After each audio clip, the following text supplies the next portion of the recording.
Hello students, आप सभी का बहुत बहुत स्वागत है मेरे यूट्यूब चैनल में। आज मैं आपको बताऊंगी प्रोजेक्शन मैप क्या होता है, बहुत ही सिंपल लैंग्वेज में, जो कि आप इजीली अंडरस्टूड कर पाएंगे। अभी मैं सिर्फ 2 डायमेंशनल तक ही जाऊंगी ताकि इजीली आपको समझा सकूं प्रोजेक्शन मैप होता क्या है।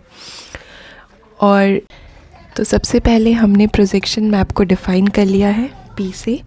पी इज़ अ फंक्शन जो है आर स्क्वायर से लेकर आर पर इस तरह से डिफ़ाइन किया जाता है। P of X Y is equals to X, मतलब जो आपका एक्स वाई है उसमें हमने एक्स कोऑर्डिनेट पे प्रोजेक्शन किया है, इसलिए इसका रिज़ल्ट क्या आया है एक्स।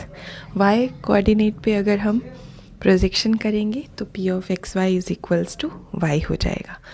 और एक्स हमारा रियल लाइन आर से है, बिलोंग करेगा, और वाई भी आर में बिलोंग करेगा। अब यहाँ पर ये जो आप देख रहे हैं ये सिंपली ये जो है ये एलिमेंट हमने आर स्क्वायर से लिया है और ये एलिमेंट हमारा आर से आया है। दैट मीन्स कि आर स्क्वायर जो है वो क्या है आपका एक्स वाई प्लेन। इस तरीके से ये आर एंड ये आर, तब जाके आपका बनता है आर स्क्वायर स्पेस। इस तरह से ये डिफ़ाइन किया जाता है। तब ये यूजुअल टोपोलॉजी के रिस्पेक्ट में ये जो प्रोजेक्शन मैप है वो कंटिन्यूस मैप होता है यूजुअल टोपोलॉजी के रिस्पेक्ट में, क्योंकि हम अभी टोपोलॉजी पेपर में पढ़ रहे हैं और वहाँ हमें प्रोजेक्शन मैप डिफ़ाइन किया है इस तरीके से। अब ये जो प्रोजेक्शन मैप है ये एक कंटिन्यूस मैप है। Projection map is always continuous map. तो कंटिन्यूस होगा तो टोपोलॉजी में कंटिन्यूस की डेफिनेशन होती है inverse image of an open set is open. तो जब हम टोपोलॉजी पढ़ रहे हैं तो ओपन सेट्स पढ़ रहे हैं तो हमें चाहिए टोपोलॉजी, इसलिए आर स्क्वायर जो है वो हमने किसके साथ लिया है, यूजुअल टोपोलॉजी के साथ। इस तरीके से भी आप लिख सकते हैं R square with usual topology, मतलब ये टोपोलॉजिकल स्पेस है और ये हमारा एक और ये टोपोलॉजिकल स्पेस है, ये आर पर यूजुअल टोपोलॉजी। ठीक है, तो ये है हमारा प्रोजेक्शन मैप, यहाँ से यहाँ तक डिफ़ाइन किया गया है एक टोपोलॉजिकल स्पेस से दूसरे टोपोलॉजिकल स्पेस पे।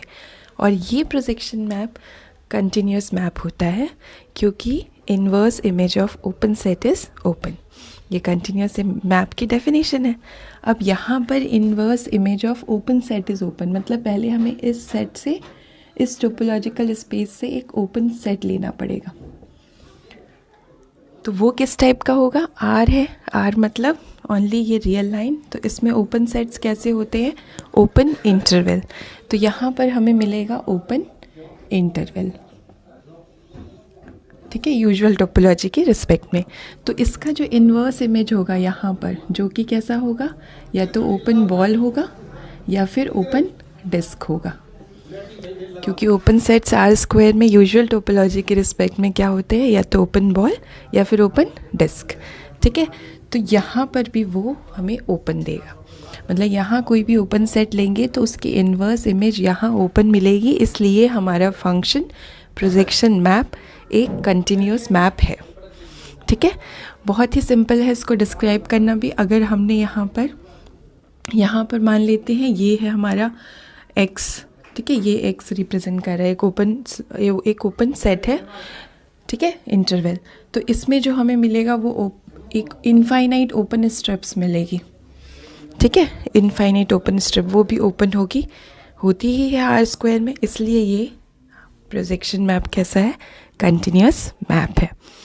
सो projection map is a continuous map, ये होता है। और प्रोजेक्शन मैप जो मैंने डिफ़ाइन किया है वो तो सिंपली आर स्क्वायर से आर पे डिफ़ाइन किया है। इसको आप जनरलाइज करके nth डायमेंशनल में भी डिफ़ाइन कर सकते हैं, मतलब आप इस तरीके से भी इसको डिफ़ाइन कर सकते हैं। इसमें कुछ नहीं होगा, ये जो आपका पी आई है यहाँ पर x1, x2, x3 इस तरह से n डायमेंशनल हो जाएगा। और हमने प्रोजेक्शन कहाँ किया है, ith कंपोनेंट, इसमें कहीं ith कंपोनेंट होगा, उस पर प्रोजेक्शन हमने दे दी है। सो ये होगा हमारा xi बिलोंग्स टू r। इस तरह से ये हर एक ऑर्डिनेट कहाँ से आ रहा है, आर से आ रहा है, और ये n टपल्स में है इसलिए आर एन को बिलोंग करेगा। सो ये जनरलाइज कर दिया मैंने nth डायमेंशनल के लिए, और ये प्रोजेक्शन मैप भी कंटिन्यूस होता है, means every projection map is a continuous map.